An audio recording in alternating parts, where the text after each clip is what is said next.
Bom, pessoal, nesse vídeo eu vou retomar e finalizar com vocês o estudo referente às distribuições de probabilidades contínuas que vão ser úteis para a gente aqui ao longo do curso. Especificamente aqui a gente vai aprender sobre a distribuição chamada T-Student, distribuição Q² e distribuição F de Fisher-Snedecor, tá? Então, no último vídeo eu finalizei deixando claro, né, que a distribuição normal que a gente havia estudado anteriormente, ela é muito importante, porque ela é a base, né, de muitos métodos paramétricos que a gente vai desenvolver ao longo da disciplina, testes de hipótese, análise de regressão, tá? Só que claramente essa distribuição ela não pode ser a única distribuição para variáveis contínuas, né? Variáveis contínuas são aquelas que assumem valores em qualquer intervalo dos números reais, não necessariamente na reta toda, como é o caso da normal. Então, um exemplo claro onde um modelo normal pode não ser adequado para modelar uma variável é quando, por exemplo, ela só assumir valores negativos ou só valores positivos, tá? Então, agora eu vou apresentar para vocês algumas outras distribuições que vão aparecer para a gente ao longo do caminho.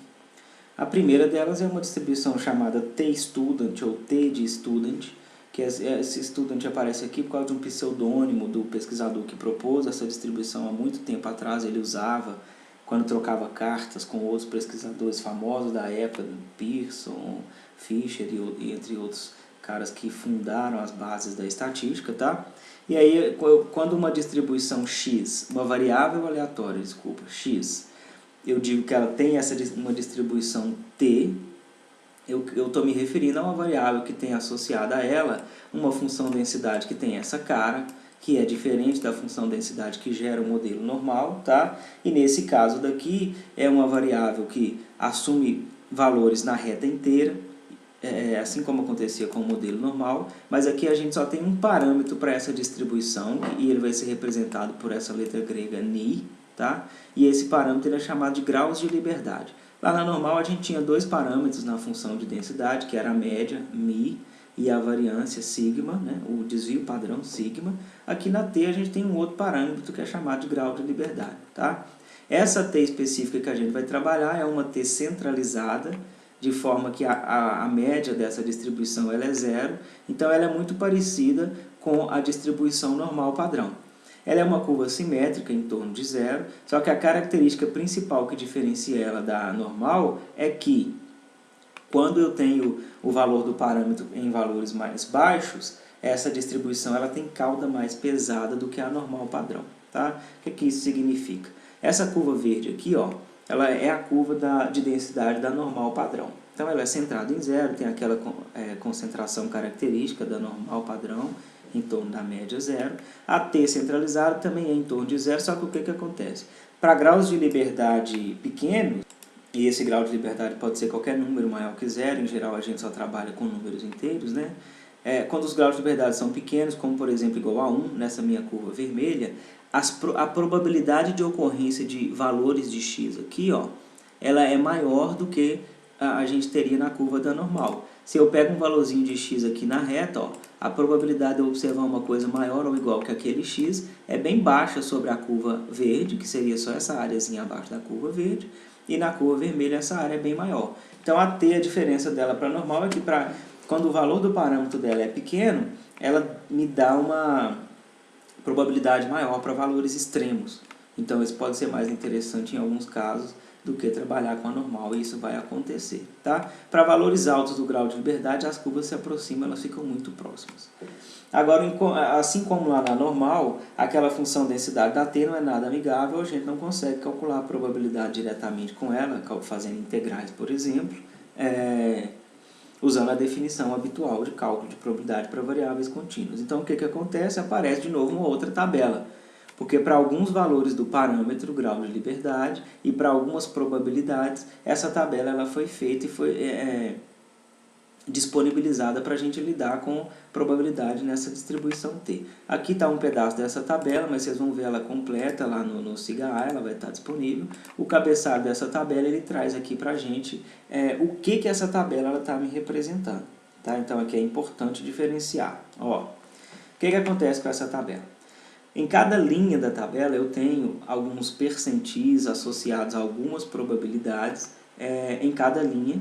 Tá? Então, para o grau de liberdade 1, 2, 3, 4, 5, até um determinado valor que a gente tem aqui. Tá? E em cada coluna eu tenho algumas probabilidades que limitam uma área acima do percentil associado à distribuição T com aquele grau de liberdade. Então, aqui, diferente da normal, a gente não tem probabilidades acumuladas abaixo de um ponto na reta. Eu tenho probabilidades acima desse ponto na reta. Tá? Eu tendo essas distribuições acima de um determinado ponto, é meio que equivalente, né? E eu consigo também calcular probabilidades abaixo de algum valor, porque a distribuição, assim como a normal, eu disse para vocês, ela é simétrica em torno de zero. Então, a gente vai trabalhar sempre com a tabela do lado positivo, que é o mais comum de se encontrar, mas a propriedade de simetria dela permite a gente pensar também do lado negativo, se for necessário, tá certo? Então, esse parâmetro Ni representa os graus de liberdade da distribuição e o P, a probabilidade acima de um determinado valor, que aqui está sendo denotado assim, ó, T, V, ponto e vírgula, P. O que é isso? É um valor na T com V graus de liberdade, vou falar V, que me deixa com uma área P acima dele, tá? Então, é basicamente isso. Aqui embaixo na legenda a gente tem ó. Eu estou falando que o T10,0.05 é igual a 1.812. O que é isso? A probabilidade de numa T com 10 graus de liberdade, que é a primeira componente que aparece aqui no subíndice do T, né?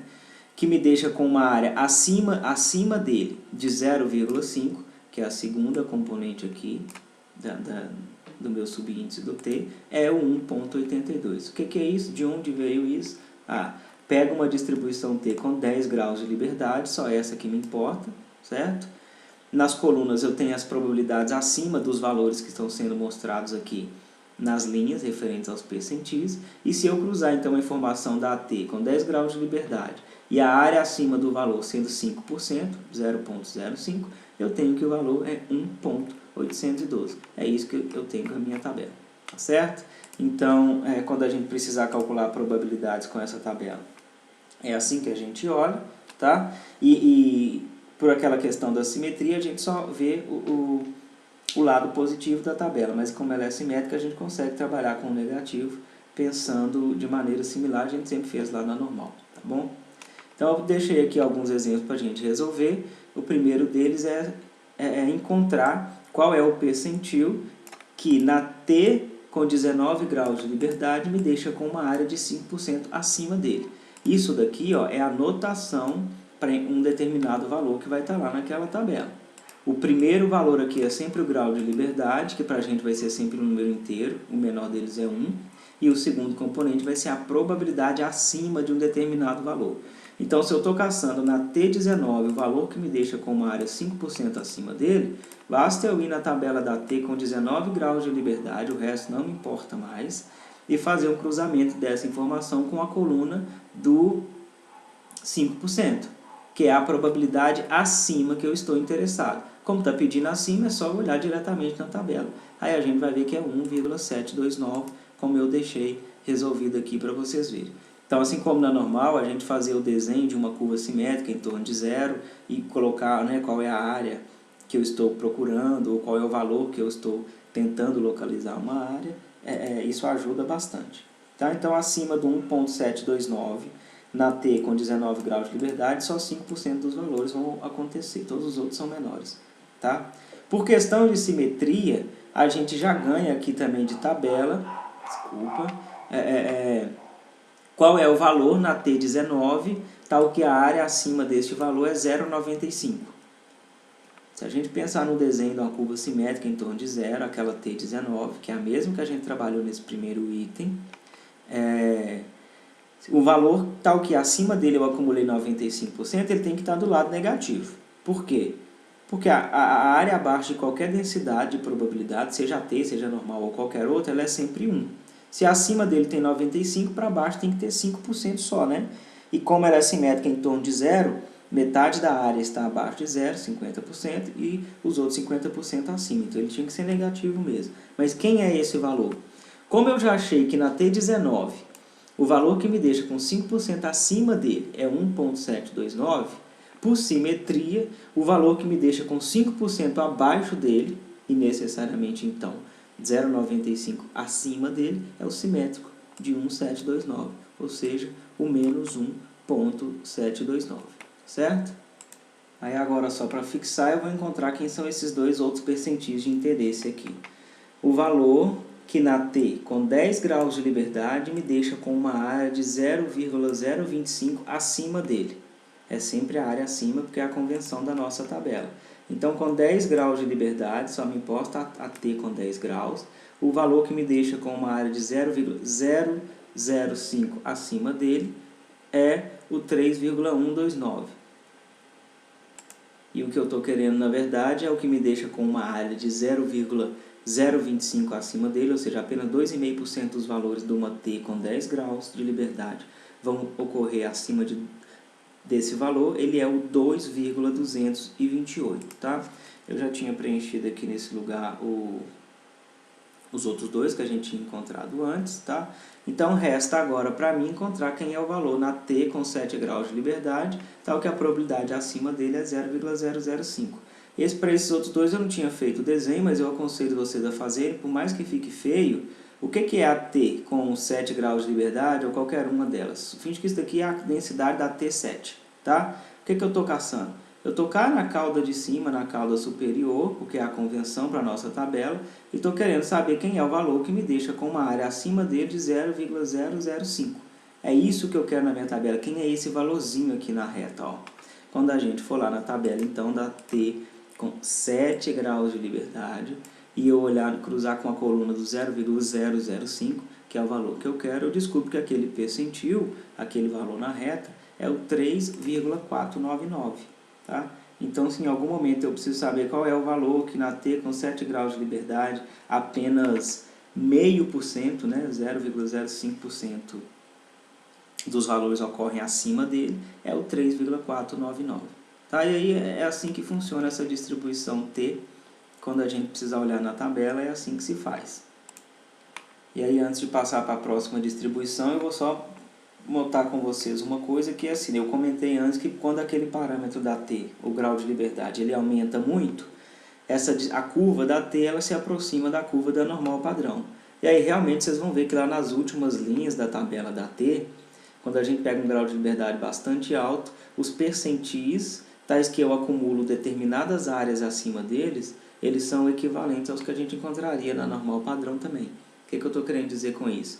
Se eu pegasse lá na normal padrão, qual é o valor que me deixa com uma área de 5%, de, por exemplo, 0,25%, 0,025, desculpa, 2,5% acima dele, vocês vão ver que é aproximadamente 1,96. E vai ser o mesmo numa T com um grau de liberdade mais elevado, tá? Então, esse gráfico aqui é só para mostrar para vocês que, na verdade, para um grau de liberdade igual a 30, a gente já tem cerca de 99% de sobreposição das duas curvas.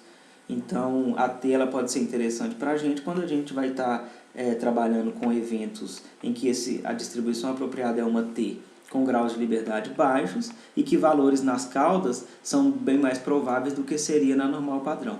Para valores altos do grau de liberdade, a T e a normal tanto faz.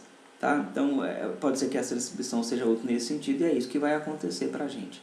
Quando acontecer, eu vou relembrar vocês disso, mas aqui é só para a gente saber que existe e é assim que a gente trabalha com ela, certo? Eu vou passar então para a próxima distribuição, que é uma distribuição chamada Qi quadrado. E aí, qual que é a definição? A variável aleatória x tem distribuição Qi quadrado com o parâmetro que aqui também recebe no nome de grau de liberdade, e a gente também vai denotar pela letra grega ni, ou esse Vzinho aqui, né? Similar ao que era na T, se a sua função de densidade for essa função que está especificada aqui para a gente. É diferente da curva da T e da normal, se vocês olharem no material anterior, tá? Só que a primeira grande diferença de uma variável que tem descrição Qi quadrado é que ela só pode assumir valores maiores do que zero, tá? Então, o que acontece com uma distribuição desse tipo? Se eu variar diferentes valores aqui do parâmetro dela, aquele grau de liberdade, eu vou mostrar para vocês aqui nesse gráfico que a gente consegue diferentes formas para a curva, né, que representa a distribuição dessa variável, Dependendo do grau de liberdade, essa curva ela pode ser mais íngreme, assim, só decair exponencialmente, ou ela pode ter um pico e cair mais lentamente, tá? Mas o que é interessante aqui é que é o seguinte, uma variável, se tem distribuição aqui quadrado, ela não pode assumir valores negativos, como a t e a normal, por exemplo, assumem. Então já está aí a grande primeira diferença. E qual que é o papel do parâmetro, o grau de liberdade, assim como era na t, e que é o mesmo papel da média e do desvio padrão na normal, mudar a forma da distribuição. Pode existir uma variável que, por exemplo, ela só assume valor positivo e que a probabilidade de ocorrência de valores muito próximos de zero é muito alta e que essa curva preta, uma que quadrado com um grau de liberdade, representa bem o comportamento probabilístico dessa variável.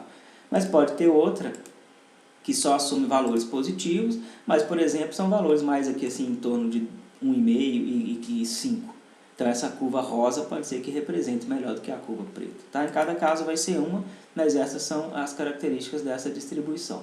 Assim como na normal e na t, essa densidade a gente não consegue integrar analiticamente para calcular probabilidades com a definição. Então, existe uma tabela, de novo, para calcular probabilidades com aqui quadrado. Vocês também vão ter essa tabela, aqui está um pedaço dela, vai estar lá no siga A, e da mesma forma como a t, a gente só tem as probabilidades associadas a uma determinada aqui quadrado, olhando para o lado, a cauda superior da distribuição, tá? Uma coisa importante aqui agora é que a distribuição aqui quadrada ela não é simétrica, como era o caso da distribuição t e da distribuição normal, tá? Por alguns desses exemplos que eu já mostrei para vocês, isso fica bem claro. Por exemplo, se essa curva verde, que é uma aqui quadrada com 3 graus de liberdade, ela não é nada simétrica. Tá? O que isso quer dizer? A probabilidade de eu achar um valor abaixo de 2 e acima de 2 não é a mesma coisa. Ou abaixo da média e acima da média da distribuição não é a mesma coisa, como era o caso lá.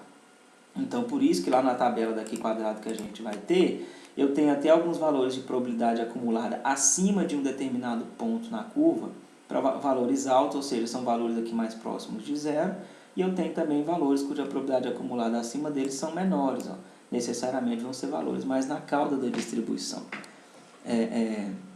A gente pode estar interessado em analisar nos dois lados. Mas como que, no final das contas, funciona e o que a gente precisa ver a respeito dessa distribuição? Parecido com o que acontece na t, em cada linha eu tenho um grau de liberdade específico para uma determinada aqui quadrado. Aqui a gente tem para aqui quadrado com esses graus de liberdade especificado, e nas colunas a gente tem de novo as probabilidades acima de um determinado ponto na reta. Tá? O que isso quer dizer para mim, se eu vou criar uma legenda para essa tabela, que, por exemplo, numa distribuição aqui quadrado com 1 grau de liberdade, então só me interessa a primeira linha, a probabilidade de eu encontrar um valor acima de 0,455, esse é um ponto na reta, é de 50%. A probabilidade de eu observar um valor acima de 6,635 é apenas de 1%. Tá? Então, esses rótulos da coluna, que aqui está sendo chamado de alfa, são probabilidades acima do valor que está especificado nas linhas da minha matriz para aquela aqui quadrado com aquele grau de liberdade específico. É parecido com a t, só que a distribuição ela tem um comportamento diferente. Quando que ela vai aparecer para a gente? Quando a gente estiver, por exemplo, fazendo teste de hipótese para variância, para um parâmetro populacional correspondente à variância. A variância, naturalmente, por definição, ela só assume valores positivos, né? Então, naturalmente, não vai aparecer a t ou a normal como referência no nosso teste, por exemplo, para uma variância. Tem que aparecer uma distribuição que só assuma valores nos números reais positivos. Existem várias, mas a apropriada para a gente vai ser aqui quadrado, por isso que eu estou apresentando ela especificamente aqui para vocês.